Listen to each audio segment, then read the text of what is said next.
Hello and welcome to War with a Mate with me, Andy. And me, James. You seem pleased with yourself for some reason, Andy. I just thought I'd have a go at the intro. Alright, well, we'll pause, we'll start again.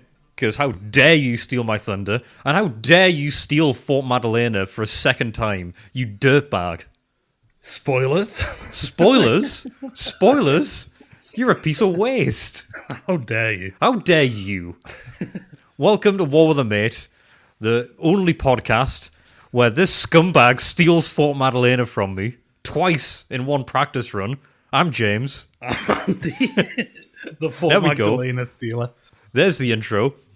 We've been doing what we always do. We've been playing the campaign for North Africa. Andy's being a little shitheel, and I'm just here trying to survive. I'm the underdog struggling to keep his head above water.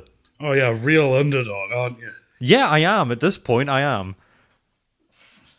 Sorry, have I been giving off the false impression this has been going well for me? Sometimes. Well, then I'm sorry.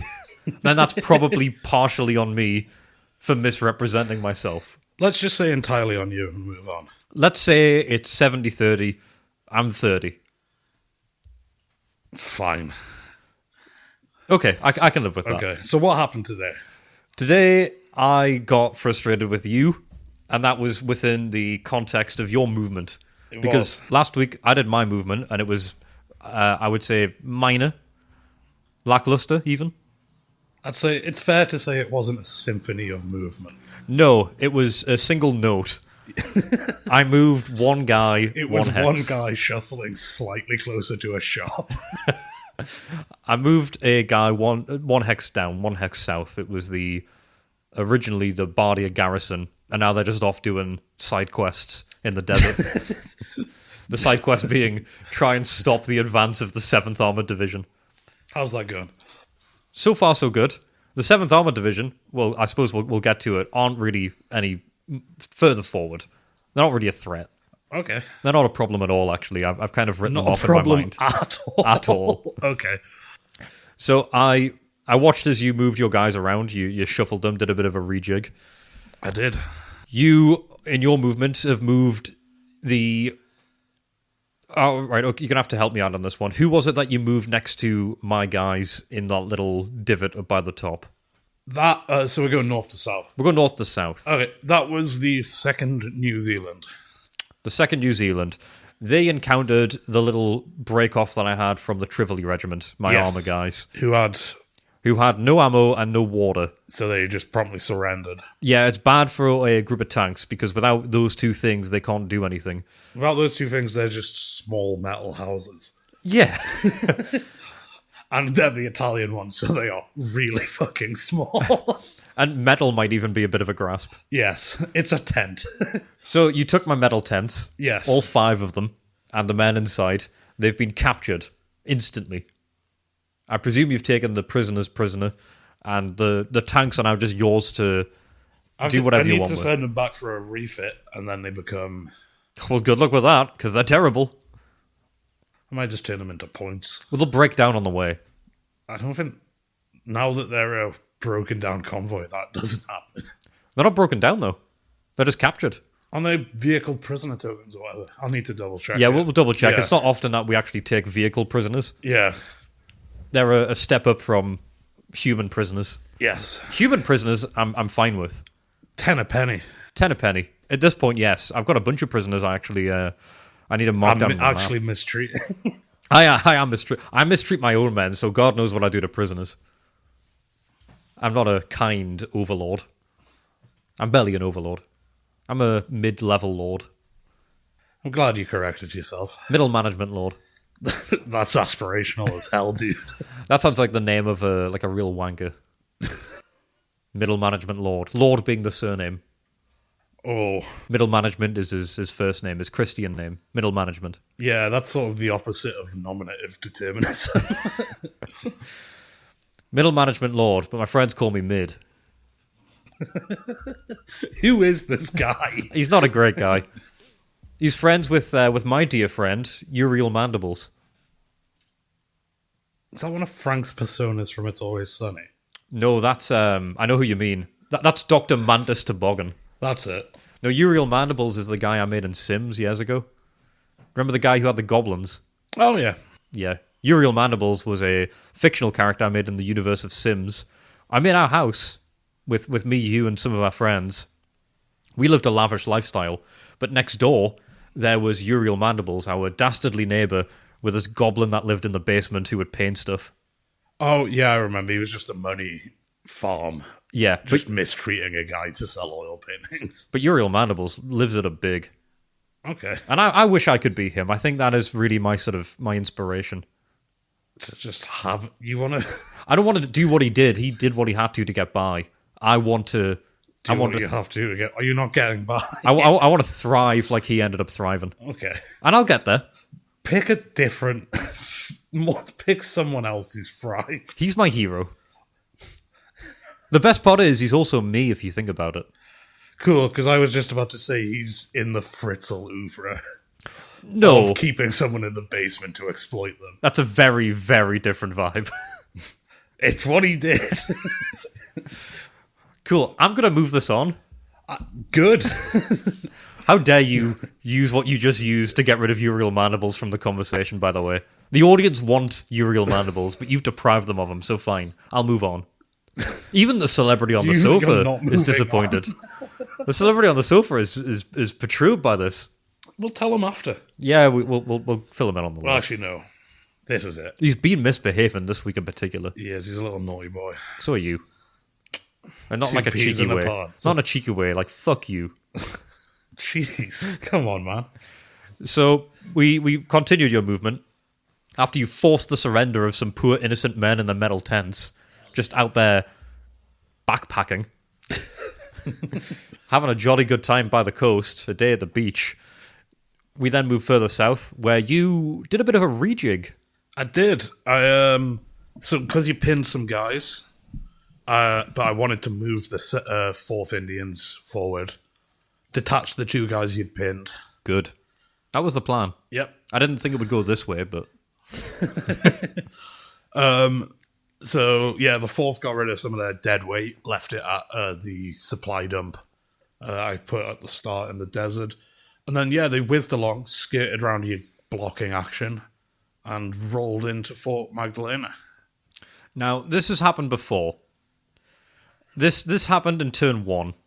Literally exactly. I think you also had a guy on that track that I did the exact same move around. I do remember you snaking around a bit, and I do remember becoming increasingly angry at it. Now, do you remember how this all concluded last time, Andy? Yeah, your Air Force was fucked for like 2/3 of the game. Yeah, but that's still happening though. That's still contemporary. I'm talking about the consequences of this. Yeah, they were fine. I scared off the 7th. Well, I shook a big stick at them. And it kind of worked, but Not kind of worked. I whittled them down. They were actually in a bad state by the end of that. But now they're not. Now they're not, but the 4th Indian are the ones who've done it this time. Yeah, and they're in a good state. Right now they are, but right now they're also in Fort Magdalena and cut off from all supplies. There's supplies in Fort Magdalena I need to get off you. There are, but you'll be very underwhelmed. That's fine. Because I only just started resupplying it fairly recently. And they've not used much. Well, they've not used much, no, but it was all for fighters. So it's not a lot of bombs. And it's certainly not a lot of stores. Oh, I was more meaning the 4th haven't used much. Oh, okay. Fair enough. Yeah, well, I've also not used much there. Yeah. Because they're fighters. Yeah, fair enough. So what you'll find is an underwhelming supply dump. And also, this isn't an emergency. No, I'm just taking it because it's there. Yeah, but you can't take the supplies out of there. It's not mine. I can just take them whenever I want. No, it says in an emergency. It says that. Do you think, right, and you be honest here, because this sets a precedent, is this an emergency?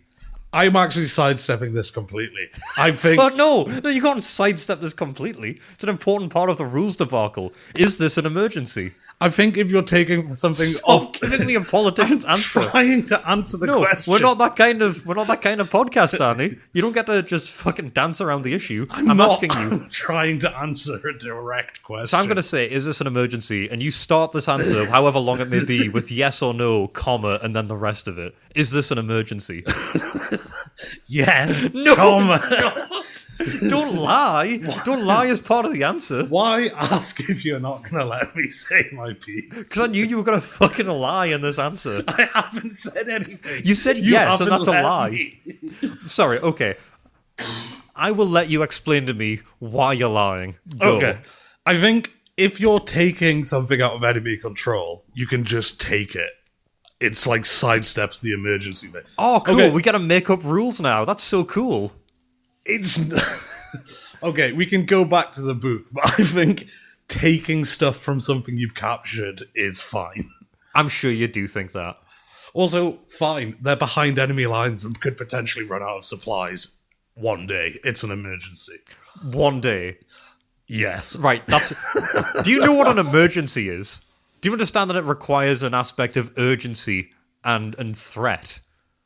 Yeah. So, which of these two things are in play? They're constantly... The harsh sun is beating down on them, taking their precious water. That's an emergency. Stop with the fucking prose, alright? Just... For a moment, be real. Be an actual person. Instead of this shallow shell dressed as a friend of mine. How dare you? I mirror that sentiment to you. Okay. Where's the threat? All around them. Sorry, no, I'm going to correct you on that. It's the guy you just sidestepped who's badly wounded. And it's a bunch of guns, by the way, with like 5 guys there. Guns? If anyone brought a gun out in any situation in my life, it would be an emergency. You know how many miles away they are from your men? What, like 40k? So somebody pulled a gun out 40k from you. Okay, so you're just a paranoid, scared man. Yeah. Fine, I'll leave them there. Okay, good. See, that's all it took. A little bit of negotiation. Outrageous, though. This is how the Geneva Convention worked. No, it isn't. They had a bit of like a fun back and forth, where one of them did get chewed out a little bit, but then eventually they decided, well, actually, these are the rules. Right. And here we are, titans of rights. Okay. And you're a doer of wrongs. So I've gone to Fort Magdalena, I've executed the SGSU, and then I've left all of the supplies. Yes, all of the telltale signs of an emergency is going in and committing a war crime style execution. Oh, what an emergency I've suffered. We need to get out of here fast before the cops arrive. You know how mad I would be if I was at an airfield and I got like put down on my knees and like executed in the desert, all while the guys doing it are like, oh god, this is an emergency. You know what might piss me off more? They ride in, murder me and all my friends, but leave everything else there.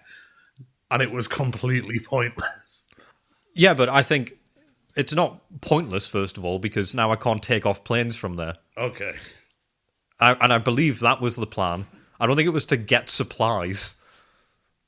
And if it was, make better plans. Twofold. It needs to be better than that. It can't be twofold. Okay. We're looking at fourfolds. We're in the penultimate game here. This is it. Turn 5 out of 6. I'm aware. Then start acting like it. I am. Act your game age. 5. It's different. It's like dog years. 35. Yeah, campaign for North Africa, yes. Cool. They age you like up here. Like in the... Yeah, this has clearly gone wrong. And then after you did that, you'd shuffled the 7th up. Yes. To pop into that supply dump where you left some of the Indians. Yes. Because the infantry I attached to the 7th, I willed them down first on the tow stuff. Yes. So it got rid of the 2 extra, and I've replaced the 2 extra. Okay. So all in all, a sound, if not a little bit cruel, and for a moment backing up an incorrect strategy. I mean, yeah, I see how you react to it. It'll be interesting, but... And then I sort of moved the 6th Australian up to where the 7th had been to keep a bit of that. Yeah, line. I noticed you're keeping that continuity going. Yeah. You've got a bit of a through line there. But the good thing is, the Australians are the last ones coming in. Yeah, probably. I mean, realistically, yes. You've got one more division? No, I think they're all here. I think I've got a couple of, like, fairly well-stocked battalions. Yeah, it might be a shell or something, but it does have there's one with a strip on it. The The Polish headquarter squib. brigade. Squib? Strip. Yeah, the Polish one is... I think it will become a division at the minute. It's like 4 guys, though. That rings a bell. I'm Yep. sure you've got a guy who is a shell, but will at some point in the future become an actual thing. Yes. So they are off on the ways. They're to the east. They don't really matter. And on the back of that, we only had that combat, which was my instant surrender. You didn't then push further forward, which means we got to do our truck stuff as well. Yeah, this was quite a... My truck stuff went pretty smoothly. My new supply line with the supply dump at Sidi Barani, Yeah. that to the southern supply dump now works quite nicely. Yeah, you have really shortened the distance on some of that. Yeah. I mean, I for my truck stuff didn't do a whole lot that was revolutionary. I did the usual loop round along the north to my airfields. Yeah. My Map A airfield distribution network is fully fledged now. It's all going well. I moved a truck convoy that was right next to your guys who showed up because they were causing some real trouble. I thought when you took out those tanks, if you went into the hex that they were at, you would have been adjacent to the trucks. You could have taken them. I would have been... To take the trucks, I would have had to move in, and then they would be... The guys on top of the escarpment would be able to shoot down, I think. I think that you had a hex of safe space. Oh, okay. But either way, seeing I'd what was also coming... Keep it... I just moved them Yeah, there's not much they could go from there, I guess. So I'm sort of fine with them where they are. And as retaliation, I moved those trucks back. I pulled them out. They went back up that little hill near Hellfire Pass and resupplied all my guys around that area. And then they popped into Bardia to nestle themselves away. Meanwhile, in Bardia, the one thing that did deviate from the usual truck process for me is that my biggest convoy, Convoy 15, the one that travelled all the way from the far reaches of Tripoli, they showed up and they split in two. Yep. Half of them hanging around doing their usual thing. Half of them went down to meet the second black shirts. Yeah. Now, they're part of my little makeshift barrier down towards the south of the escarpment. They are busy trying to hold off the advance of your guys, the 7th and the 4th. Yeah. Now, the 4th are further west of them now. Yeah, the 4th are sort of looped behind your line now. Yeah, they are, if we're looking at just the vertical, they are further west than like Any half of my divisions, guys. I'd say. Yeah, possibly all of them. Because all that Bardia line is to the east of it. Yeah, good point. I think they might actually be further west of any division. Oh, no, you've got a Blackshirts division in Tobruk. They're not actually a division. Oh. Yeah, they're one down. There are 3. Brigade? I think it might be Brigade. regiments? Maybe. I mean, it's brigade. Whatever they are. There are 3. All right, yeah. I can reinforce Tobruk at a moment's notice, so I'm not too concerned. Yeah, that road is probably, 10 CPA? Well, for me, yeah. For you to get up there, it's looking like, I think it's like 30 or something from where you are. Yeah, to go all in one go up the tracks and then onto that road and along, yeah. So I'll have notice if you start making that journey. Oh, yeah, definitely. Or you can show up there completely pooped and exhausted, lose a fight to try and drive me out, and then I come up behind you and fuck you up. Yeah. They do have 10 cohesion, so I could burn them. Oh, well, I know you can burn that, but it means that you've then lost that 10 cohesion. bracket. Yeah. And you can't get rid of them from Tobruk in one op stage. No. Which means the following op stage they get reinforced. And it goes badly for you. Yeah. So with that being the case, I'm not too concerned. Don't like that they did that to Fort Madalena, and I don't like that this time it's a full division that did it. Yeah. That feels bad. When I saw that it was... Because you mentioned detaching units, and in the sort of sleight of hand blur that you did, I think you dropped a few pieces, I lost track of what was going on for that moment and thought you were just taking one guy from the 4th and looping them around another truck bandit situation. Yeah. And then when I did a double take and realised that it was in fact a full division, my heart did sink a little bit. Okay, however, we live and learn, and I'm fine with that. I'm fine with them being there because it just gives me a bigger target to hit. Yeah, I guess it does. I'm going to hurt them. I mean, you go for it. And now that I've got my second black shirts filled up with other trucks, that opens up the doors to possibilities. I think you're probably gonna motorize them and like lunge east. Possibly. Yeah. This second black shirt division, by the way, fully supplied. Haven't taken a lick of damage, I think, apart from maybe a strafe or two. I think they might be down 2 infantry tow. That, yeah, I think is probably I think the I case. strafed them this op stage, and you were like, "Why is this? Why have I already lost missing one?" a toe, so it's 2 toe down. Yes, so they're 2 toe down. But I'll take that. Happily take that. Yeah, So I'm fine with what my plan is next. And that was made all the sweeter by the fact that my plan hinged on me going next. yes, which I have done. You have given me first go in Op Stage 2, I have, yes. which meant I had to roll the weather. And you got Hot weather.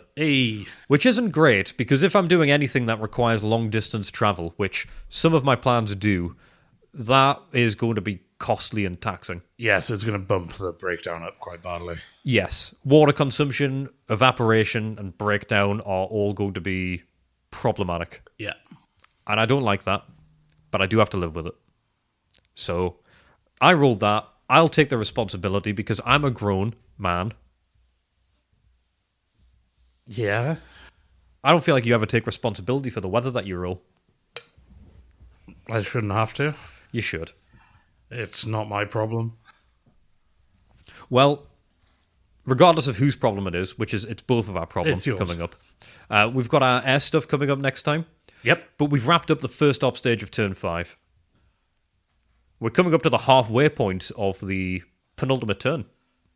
Yeah, we'll probably, based on our current sort of pattern of play, we'll do the air stuff and our like organization stuff next time.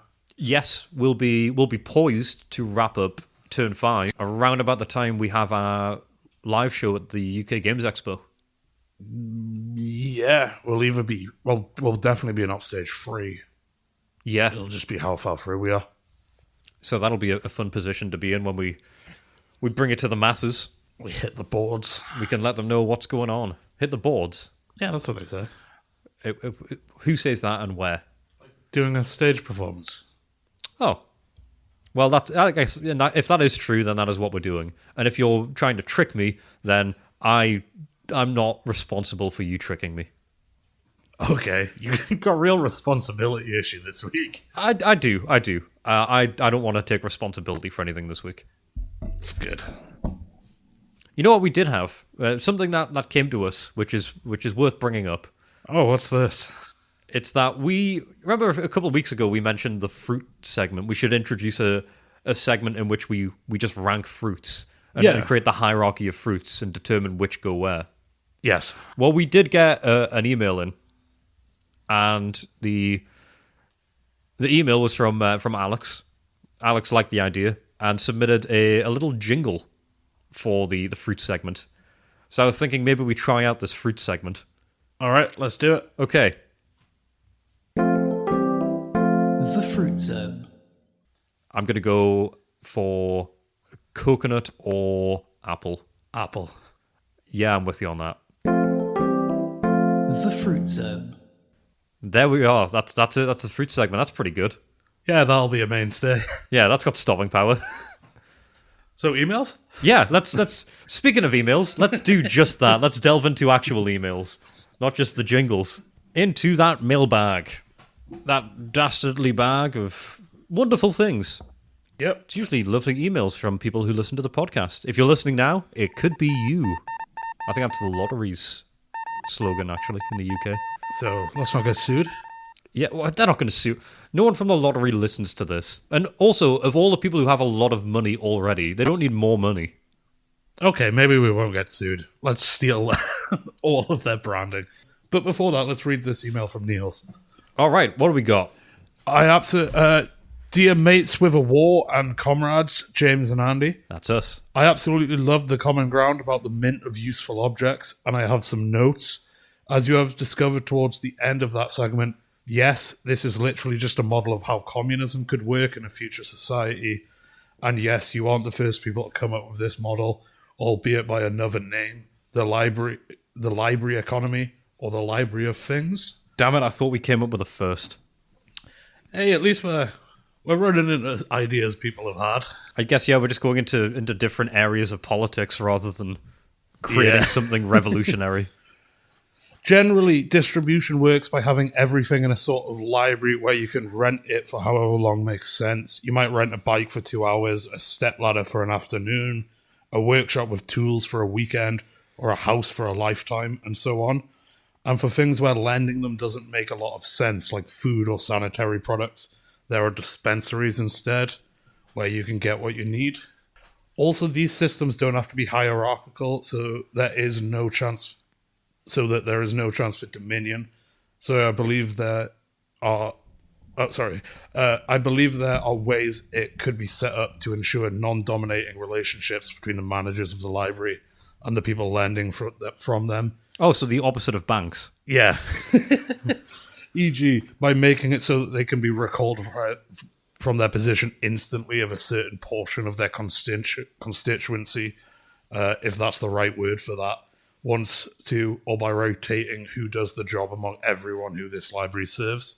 That makes sense. Yeah, you can't have one guy who becomes the library czar. Yeah. I feel like that goes straight to your head. That's kind of a fun to take this in a dystopian direction where all of leaders are the librarians. Yeah, although would that be the highest point in this dystopia? Would that be like the figurehead? I guess maybe the library that distributes things to smaller it'll be almost a feudal system of librarians. This feels like it's getting worse. Yeah, this is if this was the dystopian angle. Yeah, I feel like we're actually making the system objectively worse. Yeah. By having a hierarchy in a situation where we've just had it described to remove a hierarchy. If you want to learn more about this model, I would recommend the YouTuber Andrew Wisdom. He made 2 nice videos about that topic. Also, side note, I found it really funny when you guys brought up the toothbrush, as the communal toothbrush is a common in-joke in socialist circle when someone misunderstands or misconstrues what is meant by the abolition of private property. Ah, fantastic. I'm a joke in socialism circles. An in-joke? That's true. If you're going to be involved in a joke, it's one of the better kinds of jokes. I'm in with the guys. Yeah. I'm real tight with the socialist circles. Yeah. We go way back. To be fair, also, my idea was, you just get a free one. It's not to share it. So, if anything, I really get the joke, and I'm glad that the guys invited me in on it. That was real chill of them. Minor correction during the second part of the history segment about the Italian king. The Russian Revolution wasn't in 1912 before World War I, like you said, but in 1917, and is what ended Russia's involvement in World War I. Oh, there we go. Yeah. That's that clarity that we needed. Good to be corrected. Thank you for getting us back on track with history. Our timeline was warped. Stop us spreading misinformation. We're just liars with microphones. That's the most successful business model in the world right now. Another thing you theorized about is what would happen if Mussolini took power as a socialist instead of a fascist, whether he would completely change what socialism means.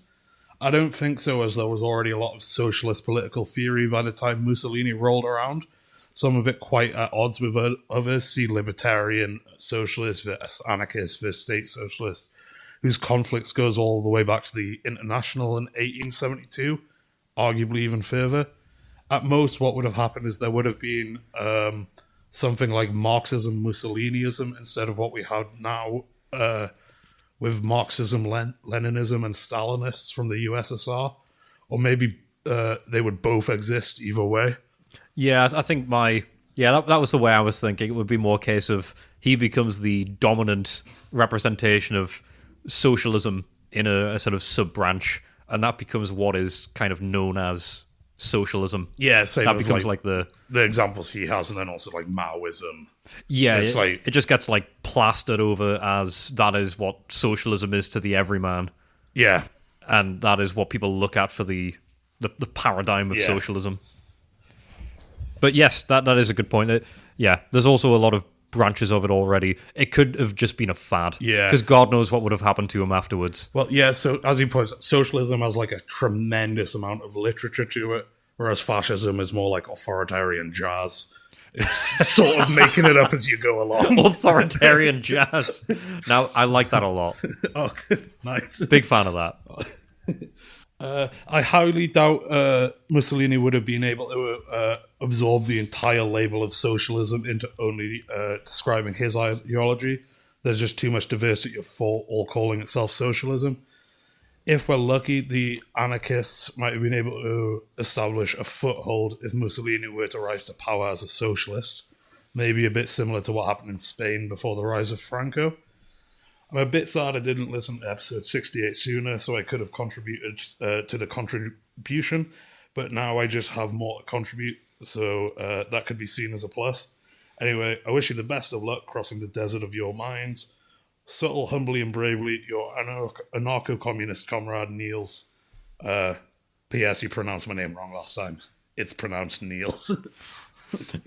Yes. Well, really first good of all, email. Thanks for the. Thanks don't for the worry correction. about the timing on the contribution, because I think it was good to have all our stuff in before. Yeah, I feel like if we got an informed opinion halfway through, It would throw off.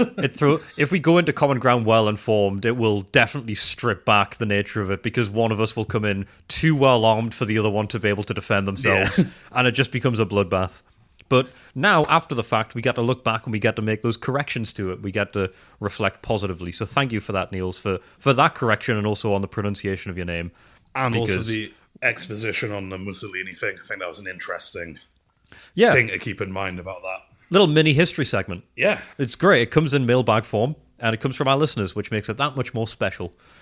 But good luck on your anarcho-communism, Niels, and thank you for the luck crossing the deserts of our minds, because God knows it's a slow journey. And we need it.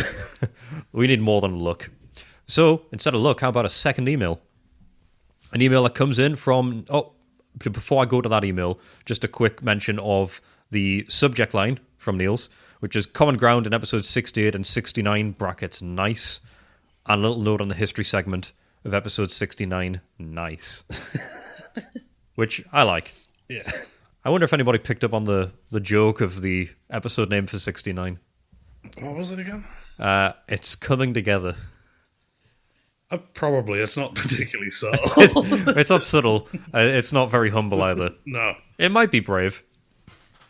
But the next email comes in from Nicholas. And Nicholas says, Hello, Andy and James. Long-time fan Nick from Australia, of course. Of course it's Australia.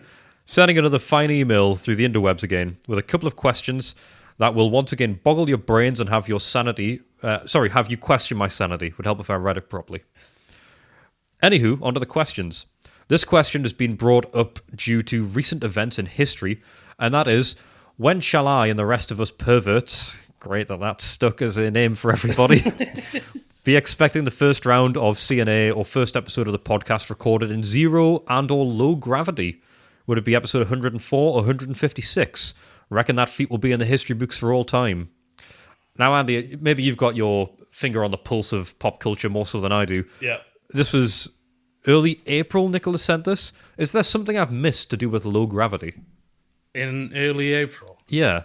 They did do that flight around the moon to scope out going back. Yeah, is but that it what- got like completely sunk by other news stories. Yeah, that's what I'm thinking. Is that must be what he's referring to. Yeah, because I It's gotta can't think of any other spacey stuff that's been going on. Yeah. So if that's the case, Nicholas, we'll reach out to NASA. Yeah. We broaden our horizons. We reach out to those that we can. We get our foot in the door. We get our foot in the capsule. Although we did actually have a conversation around the time of this launch where I was talking to you, Andy, about my complete fear of getting into a space shuttle. Oh, I'm entirely on side with that. Because I would have such a panic attack as soon as the countdown begins to go into space. There's currently no reason to be in space if you're a normal person. Exactly, there isn't. So if I was in that shuttle, I would, as soon as the countdown starts, I'd freak out and I'd be like, no, you need to stop the shuttle. And I know that they would, because they don't want someone freaking the fuck out going up into space in an enclosed Yeah, environment. because you can't do the the person's freaking out on the plane, land at the nearest airport and restrain them and then continue. It's like You've got to do the well, whole he's thing. freaking out and that's going to be 9 months. You've got to do the whole voyage with a guy who's freaking out, who's either locked away somewhere And you can't really have dead weight on a space shuttle. They all kind of need to be important people doing important things. Well, aside from dead weight, I think it's multiple, like, tens of thousands of pounds to put a kilogram in space. So it's like, we've wasted, like, £500,000 getting this guy into orbit. You're worse than dead weight. And then he's jeopardizing every other dollar or pound spent for the rest of that journey. Did you see the guy who took the gorilla costume up to the International Space Station and pranked the other? Yeah, that I wonder how legit that was. I feel like every gram's accounted for. I think it was like a bit of fun, but not like they didn't know.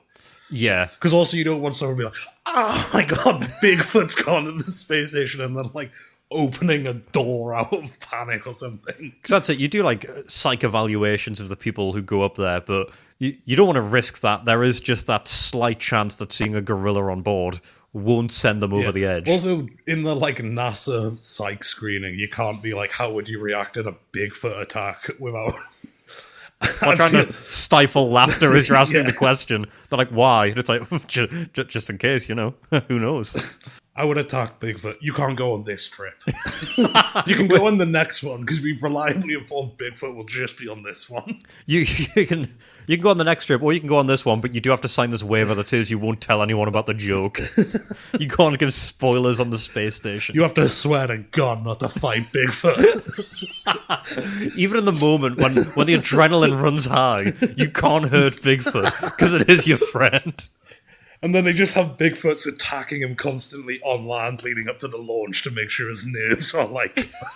They're going to give him an adrenaline overdose of Bigfoot encounters. He's just like at a drive-thru and a Bigfoot just dives through the window into his car and it just attacks him. I feel like this might stop him from attacking Bigfoot on the space station, but when he does return to Earth, he will have permanent trauma. He's heading out to the Pacific Northwest with a high-powered rifle, and he's not coming back without Bigfoot. Now that's a program I'd like to watch. That's a good HBO Max show. Sorry, Nicholas, we went on a tangent there. Next question. Is there any special ritual that you guys do before the weekly session of playing Campaign for North Africa? Either being the occasional blood sacrifice to ensure good weather, or bad weather, depending on what you need that week. Well, in that case, the ritual fell flat today. Or something as simple and what I plan of doing, and that is consuming era-appropriate food. For example, I've bought reproduction K rations, which were rations made by the US from 1942 to 1948, meant for paratroopers, and later provided to regular troops when a regular military kitchen's meal was not available, that I shall consume on the days of play. And I've also gotten my hands on copies of 1940s Army and Navy cookbooks from both the US and UK forces, and plan on having a few meals from them while fighting my way through North Africa. Okay, well, first of all, you're more committed than us, and you should probably be the one playing our game, Nick. That's very cool, though. Yeah, I think the issue, part of that for me is, and Andy, you can attest to this, my diet is limited. The stuff I eat, You are a bit of a nuggies guy.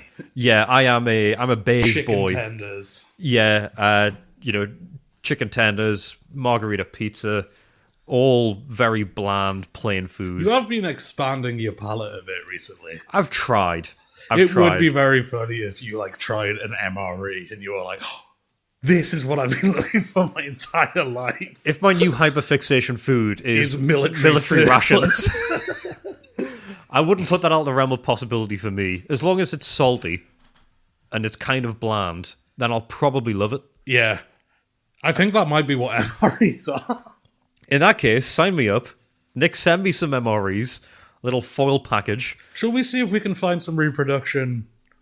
I think we should. Or at least what was in them and put them together. Do a little let's eat kind of vibe. Yeah. Yeah, I think we should give that a go sometime. I'd also be very interested to see those cookbooks, because I feel like unlike any other cookbook, it's like this all the portion things are like serves 140 people. Like it's not going to be 4 portions for the thing. Yeah, it's going to be. I feel like it might be completely normal stuff, but I still won't like it. Like you'll be eating it, like, oh, this is actually quite normal stuff, and I'll be like, no, I don't like this, and I wouldn't like this normally. Outside of ration context, this is bad food for James. So yeah, I mean, what I did do. So what in terms of our ritual? So I'll come round. It's usually after work that we play this. Yeah. Sometimes we're lucky and we manage to score a weekend day, and we can do a longer one with a bit more flexibility, and better yet, earlier in the day, so we're not tired after a day at work. Which helps. Really helps. So I'll usually show up here with some sort of frozen food, stick it straight in your oven. I'll eat that while we're getting the game set up and we're planning out whatever is happening for the day. I'll eat up that pepperoni pizza or whatever it is. We'll do a bit of like a real life debrief. Yeah, we'll usually catch up what's been going on in our week, because we do that again when we play D&D at the weekends, but it's usually with our other friend here, so we get to do it all again. But we'll catch up on what's been happening at work, what's been happening in our personal lives. Bit of friendly catch up while we're getting our spreadsheets organised, doing any of the admin bits in between. We'll stick on. It'll either be 1940s music, which we'll stick a playlist on while we play the game, or we'll just stick on my Spotify DJ. It's three things. There's 1940s music, Spotify DJ, or girly pop. Well, that's it. Sometimes I deviate from the Spotify DJ, or sometimes that is just what the Spotify DJ will give me based on my recent listenings. And I do have those moments. Yeah. I do have to delve into that kind of music from time to time. It lightens my spirit and lightens my mood. Some good stuff in there. I listen to some heavy stuff usually. You know, I like to have that little break, that oasis. And then we just kind of sink into it. I think one of us, it depends how moods are on the week. Eventually one of us will go, should we get started? Yes, there is always a point where one of us has to do the call to arms, and we start playing the game. Which tends to be a good indicator of who's in a better mood about the game. Yeah, because would you say it's the person in the worst mood that usually instigates it? I'd actually say it's it's a bit of let's get this over with. Yeah, that's how I usually feel with it. So we'll do that. We'll get the game going. We'll play the game. That's it. We get very, very into it. We involve ourselves greatly with it, and I get angry at Andy. Is the ritual every single time? You don't really get angry with me during it. No. Maybe that speaks to some issues I have. Certainly. But it's what happens, and I'm not going to change. Great. I just thought we'd get that out of the way. And that's really Nick, opened up the next 10 years. It's a yawning abyss. that is the ritual, Nick. And you wrapped up your email with... Anyway, after that little bit of rambling, I shall bid you both a good morning, good evening, and good night. Stay subtle and brave. No humble in there, Nick. Just subtle and brave. Well, I guess, yeah. Giving us a bit of permission to be braggadocious. Well, what I've just done there is brag about my flaws. So I guess I've taken a leaf out that book there, Nick, and I've done so. But thank you very much for the email, both Niels and Nick. Niels and Nick. Nick and Niels. I like it. Rolls off the tongue. So if anyone else wants to join in with that and become part of the zeitgeist that is the mailbag, you can do so at info@warwithamate.co.uk, or our website, warwithamate.co.uk, or the Instagram, just warwithamate. We accept messages through all of those mediums, and we also, as you may have heard, have our first live show coming up at the UK Games Expo on the 30th of May, 4:30. It's included with your tickets if you're already going. It's a must-have. It's just... Don't go to the Carcassonne UK Championship. Don't go to that. Go to this. Or if you do, just... bail out at the finals. Yeah. Say you've got somewhere to be, and then have a dramatic moment. Then you'll run through the convention halls with some dramatic music playing, like you're in a rom-com, and then you'll get to our doors, and you'll find it's full to the brim already. You can't get in. Or just someone who just played really fast. that would... The whole thing's done after like 2 hours. Come on. Some people have... You count the points for the end while we're getting... Count ahead. Start counting out the leader. We've had a few people already get in touch saying that they're coming along to come see us. So if anyone else is, please let us know. We'd love to hear from you, and we'll organise a little something should you let us know that you're coming in advance. So hit us up with an email. And other than that, I guess we have nothing else to talk about in the present, Andy. We've just got to go backwards. We've got to go back. We've got to devolve. We've got to become what we were in the past, which is observers of history, because we weren't there. No, thank God.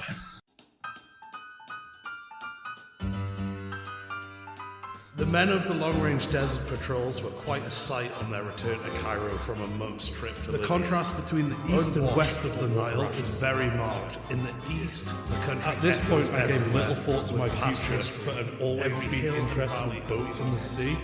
I am more or less in the position of a captain in command of a ship, which is on the point of sinking because errors are present. We are absolutely not qualified to share views on history.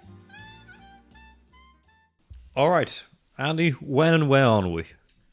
We're continuing with the Italo-Turkish War. All right, let's keep this conflict going. Yeah. I believe that this is not real war, but little attacks, and soon we shall overcome. Overall, I'm very happy, and you'll see that it will be finished very soon. Innunzio Bianchi, an Italian soldier, in a letter to his father on October 20th, 1911, he was killed in action just 6 days later. Oh, that's a bleak one. It is. But it sort of highlights the Italians' attitude and then the result. Yeah, that has been a through line in the North African campaign, as we found, that it did not go particularly well, but they had some real zest behind it. Yes, a quote from a description I read in a book recently, Desert Commanders, about this was, might be paraphrasing slightly, but Roman ambition, Italian execution, which is... Yeah, it seems to put down the nature of the Italian military force in that part of history. Yeah, and pretty succinctly. Yeah, I think rightly so based on the results. Yeah.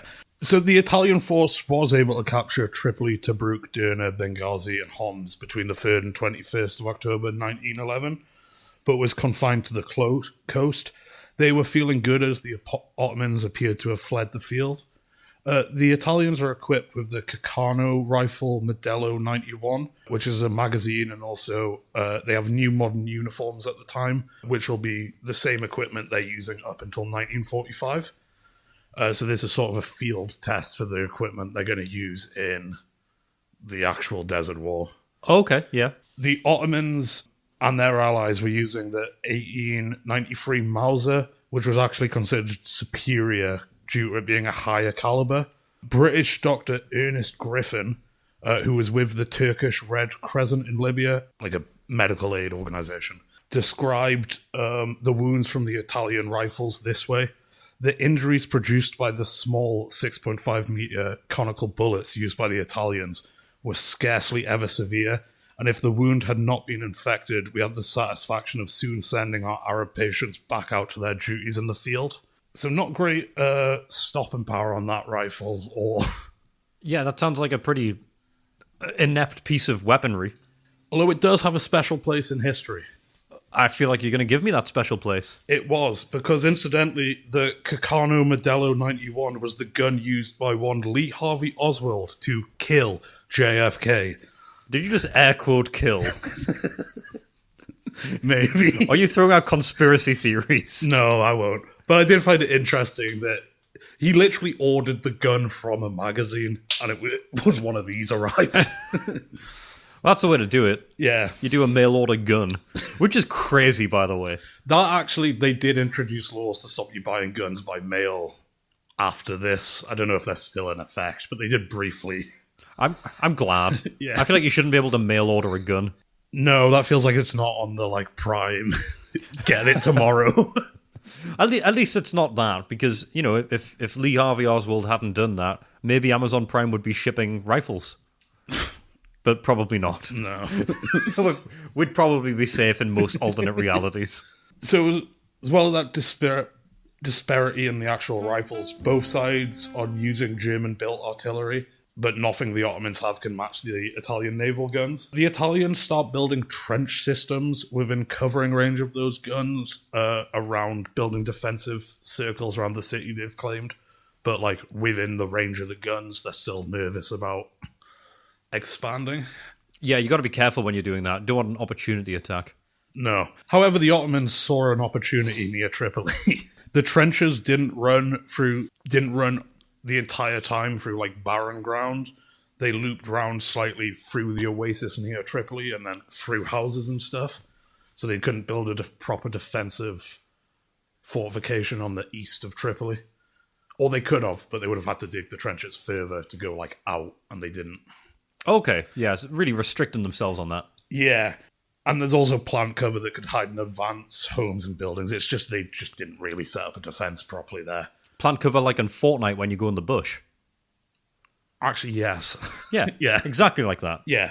So after a series of diversionary attacks to the south on the 23rd of October, they attacked this weak point, a 6-kilometer stretch between the sea and a fort.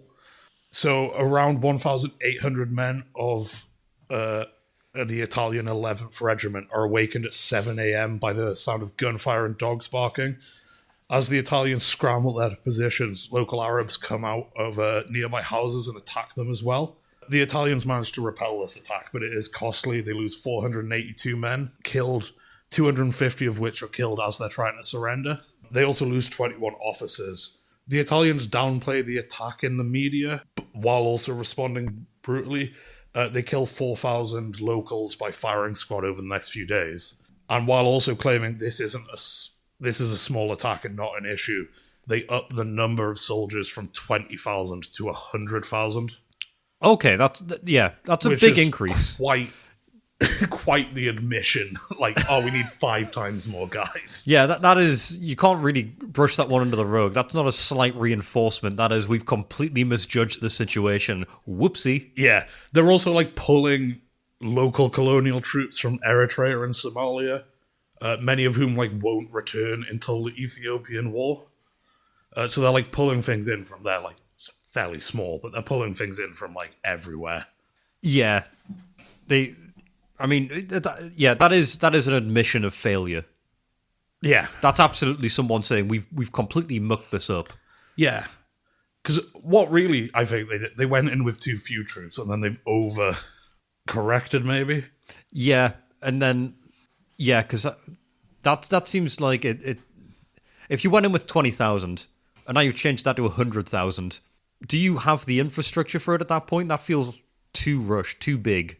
5 times more cost-wise, like, well, more than 5 times. It's 5 times salary and then like X amount more supplies and all that stuff. It's a big investment for Italy at the time. And as I've learned, supplies are hard to manage, let alone get a hold of. Thankfully, I don't need to worry about getting the supplies beforehand. Yeah. I'll go into the exact figures next time in like for the aftermath. But I think at one point, 47% of Italian expenditure at the time is on this war. So almost like 50% of the money the government is spending is on this. That's insane. 50% seems... I don't know what it is for other wars, but that seems too much. It is. They never make money on this colony. Well, they can't. Up to like the 1950s when they lose it, they never make the money back. That doesn't shock me. Based on their approach with the previous situation, going through towns and burning them to the ground... Yeah, I feel like the approach en masse in history, their approach is not conserve the resources that you find. No. They also, like you, thought, oh, well, this is an emergency, we'll go to where the supplies are.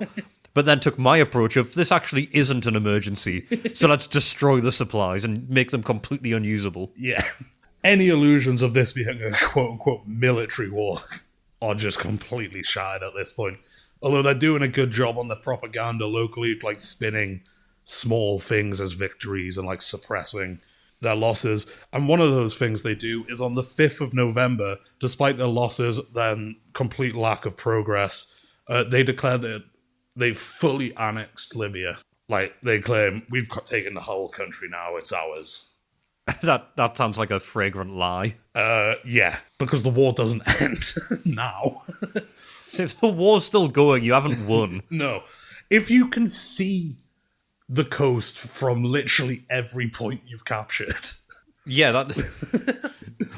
At that point, you're still getting there. You've just arrived. Yeah, it's if, like, they did the D-Day, like, Normandy invasion, and they just took Omaha Beach and were like, we're done. We did it. We liberated the nation. We liberated France. It's back, guys. We got France back. Don't worry about that bit in the middle. Yeah.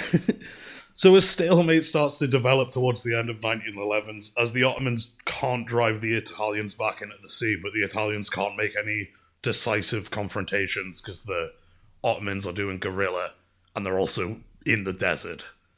So the Italians just can't bring an end to this. So to get around this guerrilla war they're having to fight and their inability to push into the desert due to equipment training and mentality, they decide to advance in small steps, building trenches. George Francis Abbott, a British journalist, describes it like this. The Italians crept on, digging trenches at every 100 metres. Admirable tactics for defence, but for any advance, purely imbecile. Yeah. Yeah, they're moving literally 100 metres at a time. Like, you could shout to the previous position. Like, At what rate? like, maybe it's not fast. Like, a trench takes a while to dig. No, that's Like- a good point. Yeah, it's trenches. Yeah. Sorry, that's also- what I'm forgetting. It's fucking trenches. Because this is 1911. Like, World War One, a trench war is about to happen. but not in this environment. Like, the desert is for, like, open... Like, that's why there's all the tank stuff in World War Two. It's for, like, mechanism and movement and stuff. Yeah, it's getting around that is the real fulcrum of that conflict. Yeah. It's not, let's make small incremental steps. Because if you're doing that in a desert, I'm also, as well as that, it's sandy as fuck in the desert. Oh, like, So- you do... Like, it's not the full, like, great sand sea, but there's sand there. And a sandstorm will probably undo... Part of, Like- at least part of what Yeah. you've been doing. It's just the complete wrong approach for this type of warfare. I also feel like it's a claustrophobic nightmare being in a trench when a sandstorm kicks in. Oh, yeah. Because the place is filling up with sand. I'm not sure at what rate, but it is filling up with sand. And also, And if you pop your head out, you're getting... You're getting sandblasted. And I'm definitely... They won't have equipped them with the right... They found they were doing this, like, a week before they left. Yeah, and that's if you're the first 20,000. Yeah. What about the fucking 80,000 afterwards? They don't have the equipment for this. No. They don't have the plan for this. So while they're digging these trenches, the Ottomans are, just happy to retreat a bit. But they can't... Part of their problem is because the Italians have control of the Mediterranean in terms of this conflict. Like, their navy's better than the Ottomans, at least. Yeah. The Ottomans can't provide troops or equipment, and they also can't use the overland route because although Egypt at this point is technically part of the Ottoman Empire, it's been under de facto British control since like 1882. So Britain's just moved in, I think because of the Suez Canal and stuff. But it's technically on paper Ottomans, but the British won't let them send troops through that territory. It's just a weird thing. Yeah, this is such a strange point in history. Yeah, it really is. Like, I don't understand anyone's motivation. yeah, the past is a foreign country thing, where it's like mindsets and stuff are so different in the past, it's like hard to relate to. Yeah. But you don't think it being this recent? Yeah. When I hear that phrase, I'm like, oh yeah, the Romans, like medieval stuff, not guys like... Just over 100 years ago. But yeah, a lot of this is just bizarre decision making. It seems like it's... And like weird structures. And also, I've not gone into it too much. Everyone's in like an alliance with... There's the Triple Alliance and another alliance of free people. But also, literally everyone is writing secret treaties with each other. Well, that's part Like, of it. yeah. It was the League of Nations stuff from a few weeks Yeah. ago. That really confused me, where it's like, you're meant to be on the same team here. What you're doing is not indicative of teamwork. Yeah, and what's essentially happened here is they made the League of Nations and then kept doing the shit they were doing before, just in like a nicer room, like built for the purpose. So yeah, because they can't send troops through, they're sending officers in disguises through Egypt. I'm sure that went swimmingly. It actually did go quite Oh, well. They were I'm like actually disguised shocked. as like journalists and medical officers and stuff, and they like travelled through Can't do that anymore. as as officers and then like trained and led the locals. One of the guys who did this, I don't know much about him, but he will Mustafa Kemal Atatürk, who will become the founder and first president of Turkey. Okay. Yeah. And he loses an eye in this conflict. Oh, Or, like, heavily damages it. you don't want that. But you got a cool eye patch. He just rocked the Oh, eye. that, even more cool. Yeah. No eye patch, just rocking it out. No cover. Yeah. But on the 4th of December, the Italians do try to force a battle at a place called Anizar, which is an Ottoman base, which is literally overlooking Tripoli. To the point, I was looking it up. This is now in modern Tripoli, because, like, you know how, like, Ponders End or whatever in London were villages that get moved into and become regions in the city. Yeah. That's how close this place is. Sorry, I love the mention of Ponder's End because I know the exact context.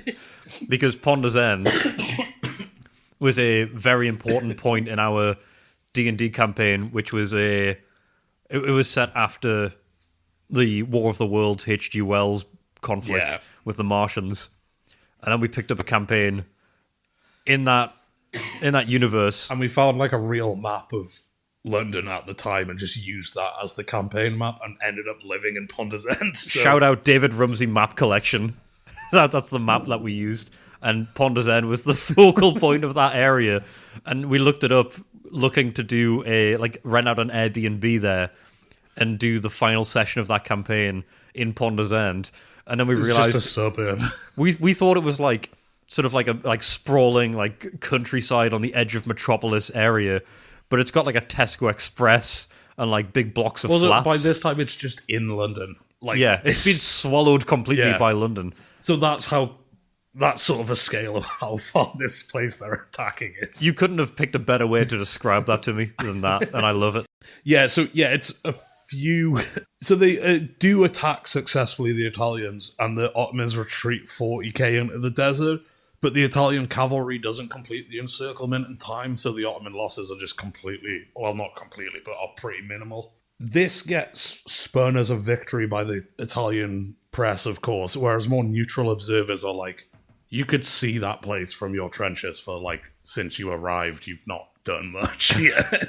But this war is a bit of a propaganda problem for the Italians, because as it develops it from like a amphibious landing and like more dynamic into like a static trench war where they're doing badly.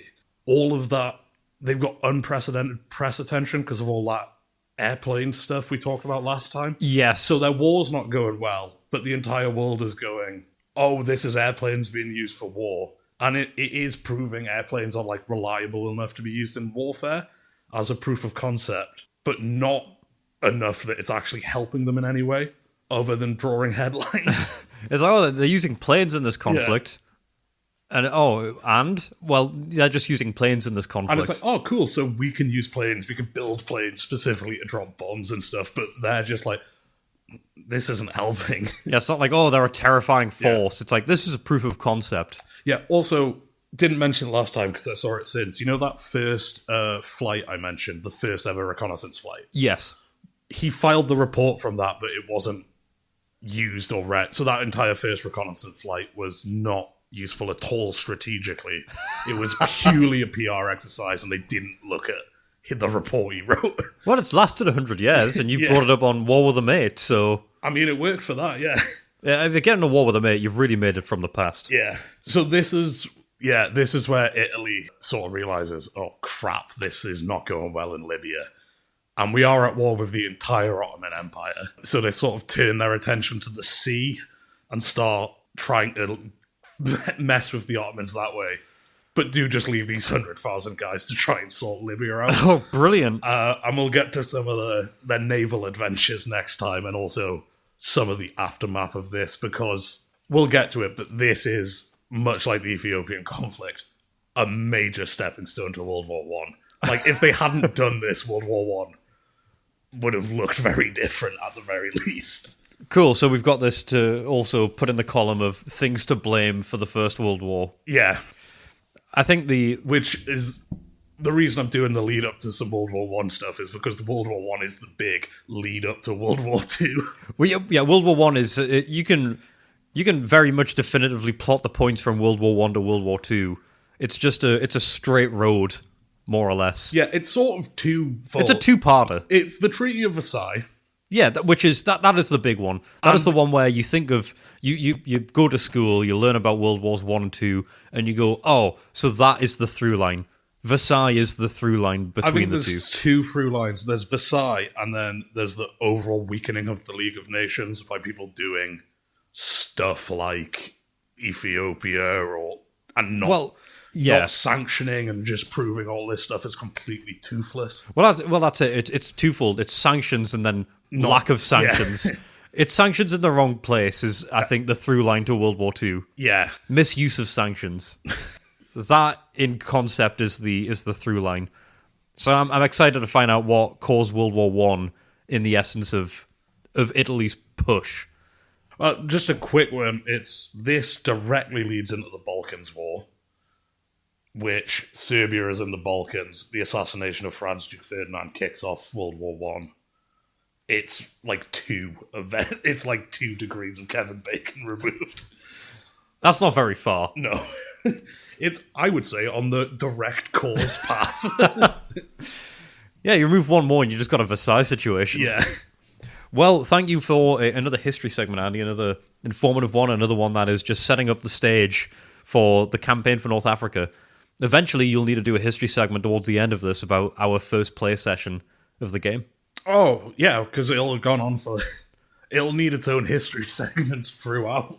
Yeah, it will be historical at that point. It will be a 50-year-old event. What's the thing where it goes from trivia to history? I know it's not probably a firm thing, but it's 10, 15 years it stops being...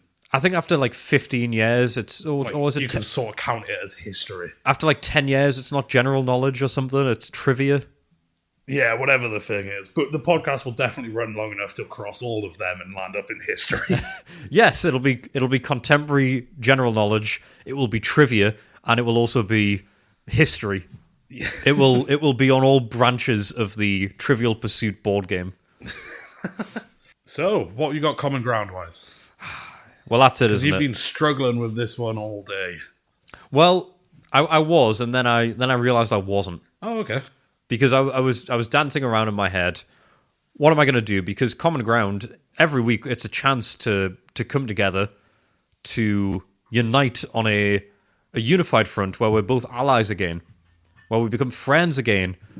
Otherwise, we're not going to be able to see this thing through if we're at each other's throats. So I thought, what is it that can bring us together this week? And since it's my turn, I've come up with what I hope to be something pretty easy. And now for something nicer. A little oasis in the war. It's time for some common ground. I'm trying the intro for common ground. I'm recording. Maybe. Yeah. So, my common ground, I guess the premise differs slightly from the usual positing question. My common ground is, what the fuck is going on at the Met Gala? Yeah, I've seen some of the images from it. This is a yearly what the fuck is going on thing. Yeah, well, that's it, because it's something I've only really become aware of really in the last few days in terms of what it is. Because the Met Gala, I've always heard of the Met Gala. I've never really known what it is. And my common ground is for you also to agree that what the fuck is going on. So, I'm going to throw out a few things for you here, Andy. Okay. First of all, just a quick pop quiz. Yes. All right. So it's going to start with, what do you think the most expensive thing worn at the Met Gala is? Now, this isn't the full item. Oh, God. This isn't the full outfit. This is just one thing worn by a person. If you had to put out a sort of ballpark figure, how expensive do you think the most expensive thing worn at the Met Gala is as part of an outfit? Okay, I've got 2 issues here. Okay. I don't know anything about high fashion. Me neither. So I don't know, do they get that stuff for free as this is a show? Like a designer will give a celebrity something for free because it's a very public event? So to help out, I think so. Based on the some of the things. So one of the So things. is this how much it would be worth if they had bought it, but they might have got it for free? Yes, so this isn't something they've bought necessarily, because one of the things I know is a dress that was worn previously by, I think it was Marilyn Monroe, was worn by, I think Sabrina Carpenter maybe? Or another So celebrity that's of that. probably got like a huge increase because it's Marilyn Monroe's dress. Yes, So it's that kind of shit as well. Stuff that's like essentially like an artifact. yes, so based on that, I presume I'm going to go $500,000. that's interesting. That's interesting. So your guess is incorrect, quite significantly. Am I under? You are under. Okay, 3.7 million. Higher. 2? Higher. No, 2.7, that's a lower. Oh, sorry, I thought you meant higher as in it's higher. Yes, it's it is than higher. that. It's more than that. Fuck it. Okay, 20 million. Higher. What? No. 100 million. On the money. What do you mean on the money? That's it. 100 What? million For what? for the necklace that someone wore. Okay, I'm guessing it's got like a shitload of jewels in it, or is it like... 480 carats of diamonds, including an 80 carat center stone. Okay, so it's like basically the British crown jewels, but a celebrity wore it to an art gallery. Well, it's inspired by a Cartier design and originally created for Indian royalty, adding historical significance to its value. Now that's very expensive. That was worn by Isha Ambani, and from what I understand, she's involved with large global business. So a business person is here at this event. So fair enough. Now, if you quarter that, 25 million. Yeah. Now, this is another diamond necklace, Bulgari Laguna necklace, 25 million. A necklace that featured an 11.6 carat blue diamond, known for its exceptional color and scarcity. Now, that was worn by Rihanna. Okay, just to point this out, I think in the Ocean's 11 movies, they're stealing like $80 million. Yeah, and it's crazy. Like some... I want the low-tech version of a heist film where someone just runs into this event and grabs things off people's necks. Jennifer Lopez, 8.8 million jewelry. Dua Lipa wearing a necklace worth 10 million. Now, the first person I mentioned was a businesswoman. The rest of them have been actresses or singers. Yeah. And this is coming from, as a disclaimer, a very cynical viewpoint of someone who is disinterested in fashion and someone who doesn't understand it particularly well. So you have to take this with a pinch of salt. However, my objective is only to get Andy to agree with me. Okay, which So- I am also very much in the what the fuck is going on. Perfect, because I think there's definitely people out there who are invested in it. There's a reason this exists, and fashion, I think, overall is fine. However, I do have a hard point here, a hard standpoint that I'm not going to budge from, regardless of how passionate people are about this, which is that is fucking crazy. Yeah, because it has a theme every year, right? It has Like a theme. this year was like it was like art, which feels yes. very vague, but like also it's at an art gallery. Is that not every year? But you know, Yes. I feel like next year's the theme should be you have a budget of $500. Now that would be interesting. That would be kind of like okay, because I feel like if you can just throw money at it, a designer will figure something out. Yes. I kind of want like, no, you don't have any custom made stuff. £500 for an outfit is on the upper end of what a normal person will pay for an outfit. Let's see what you can do with that. And if you want to home make some stuff, more power to you. But let's put a price limit on. Yeah, a price limit would be good, because there's something I find really disingenuous about this event. Now, I think celebrity status and culture in general is... I think it's got some question marks around it. Celebrities get themselves in all sorts of scrapes, and they get involved in bad situations a lot. And people are complicated, and people will do bad or questionable things. They'll get in trouble. Things will be lost in time and resurface. People do bad actions there and then. And there are also just some genuinely bad people out there. Yeah.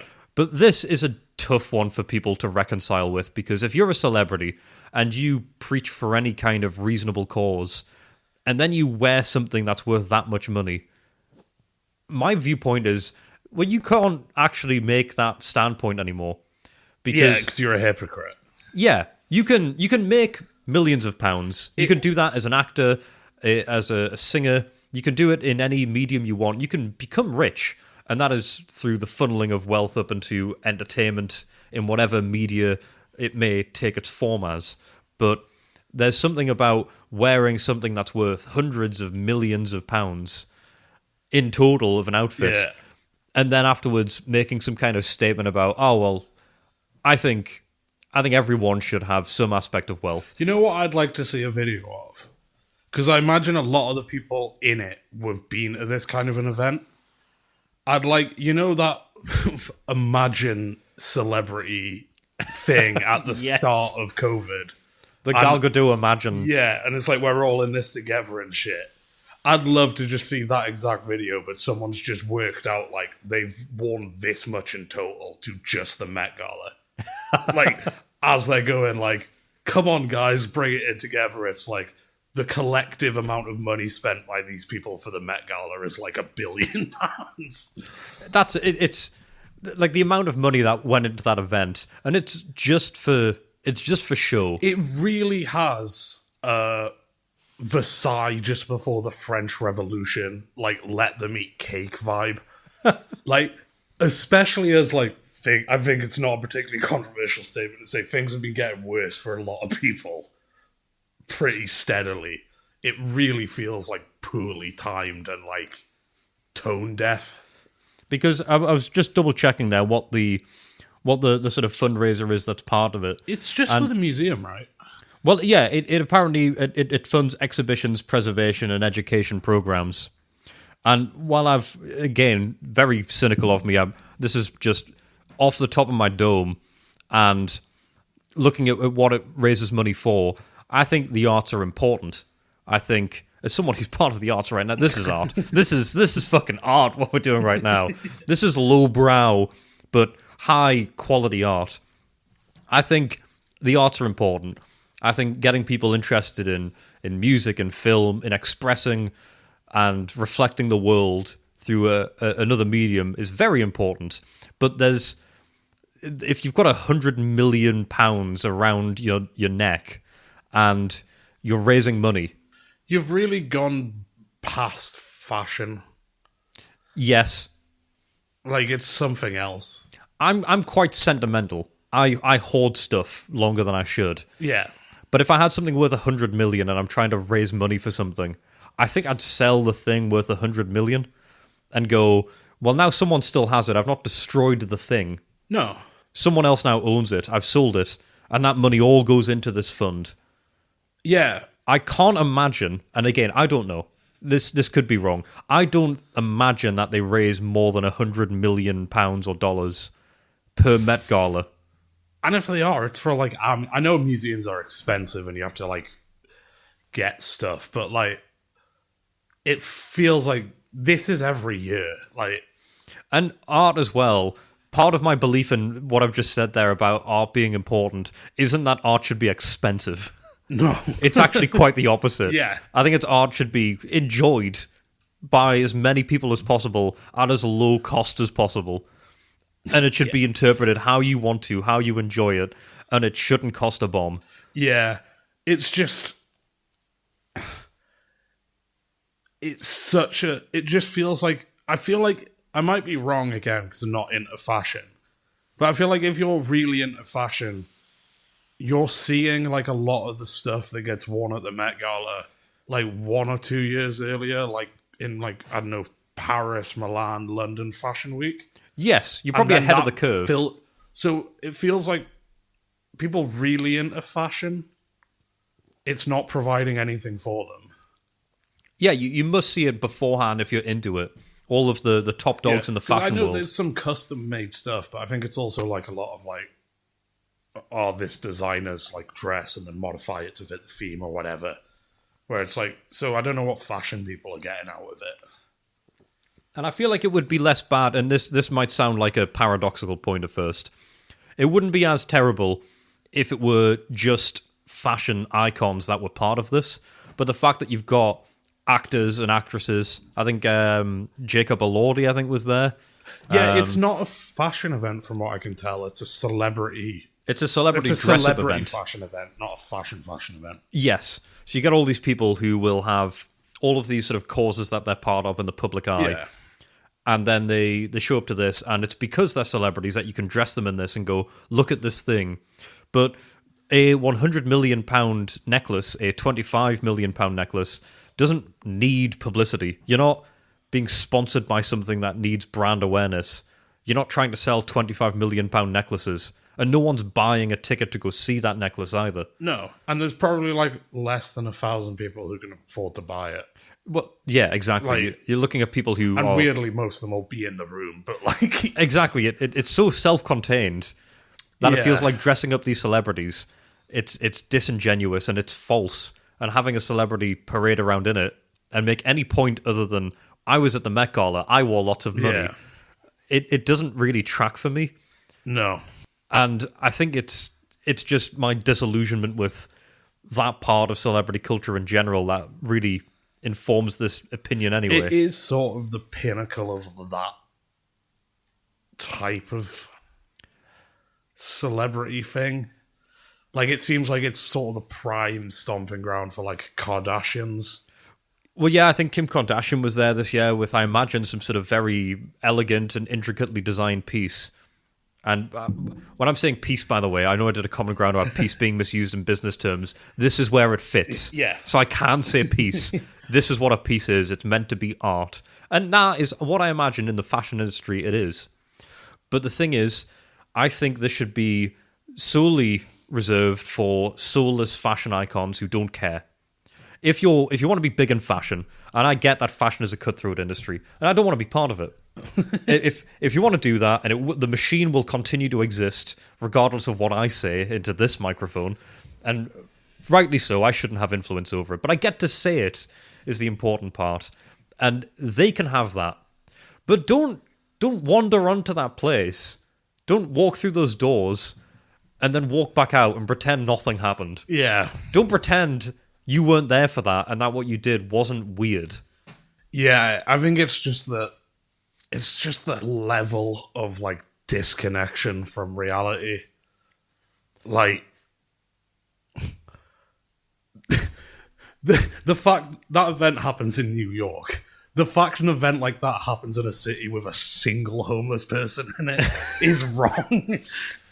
It's like, you want to do this, you need to figure out the rest of this shit. Because it really is like, this is the kind of shit where it's like sharpen the guillotine. Like, I'm not calling for that, but that level of disconnection between like wealth and poverty is what causes that like reaction. Yeah, that's why you get the knee-jerk revolution mindset. Yeah. And like you say, you know, Renaissance era, that's what this is. It's before a fall.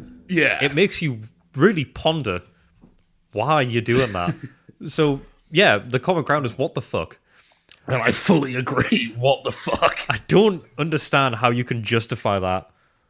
And I would be interested if we have anyone who's like really into fashion. Yes, or like knowledgeable about fashion. Please enlighten us, but I actually, this one might be just, this is something I'm not gonna. This is like old man yelling at like old man yells at cloud music type thing where I'm just never gonna get it. But I like girly pop. I like a lot of like mainstream artists who probably attend this kind of event. But what it does make me do is, and I think I'm quite good at this, it makes me separate the art from the person. And I'll listen to the music, but anytime they come out with anything, they make any sort of point, be it political or otherwise, I will tune out immediately and just disregard it. Yeah. Because I don't believe that you have the standard of character to be worth listening to. Yeah. It makes me think someone lacks integrity. Also, I think part of it this year is it was sponsored, I think, by Jeff Bezos. So, which like adds to the whole. Because I did see one of the thing of like an actress with like money taped over her eyes, being like money blinds people and like an anti-1% thing.